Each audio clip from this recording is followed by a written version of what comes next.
नमस्कार मंडळी, मी भाग्यदा. नमः श्रीकृष्णे ते जय शमित तृष्णे गुरुमते. आज कृष्णाबाईच्या उत्सवाचा पहिला दिवस.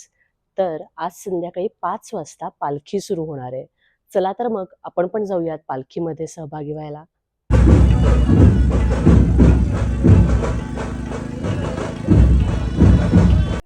कृष्णाबाईचा उत्सव म्हणजे दिवाळीचं वातावरण, हे मी तुम्हाला म्हणलेच होते ना.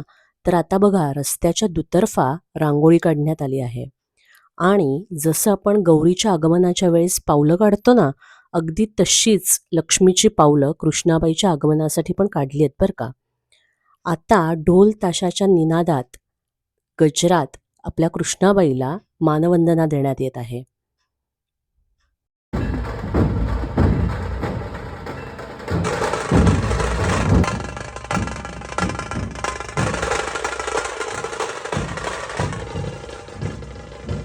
ढोल ताशांचा आवाज, फटाक्यांची आतषबाजी, सनईचे सूर या सगळ्यांनी वातावरण एकदम भारून टाकलंय.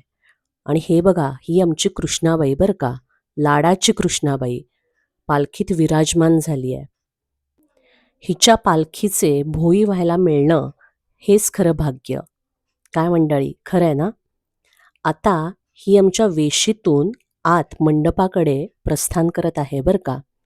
आता इथे मंडपामध्ये मंत्रोच्चार होऊन तिची विधिवत स्थापना होणार आहे तिच्या सिंहासनावर.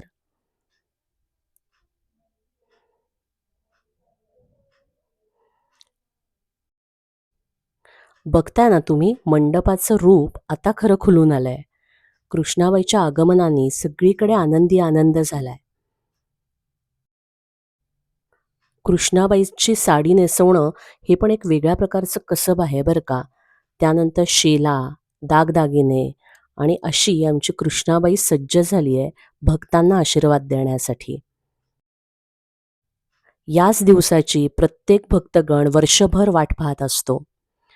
तर बोला मंडळी, कृष्णाबाई महाराज की जय.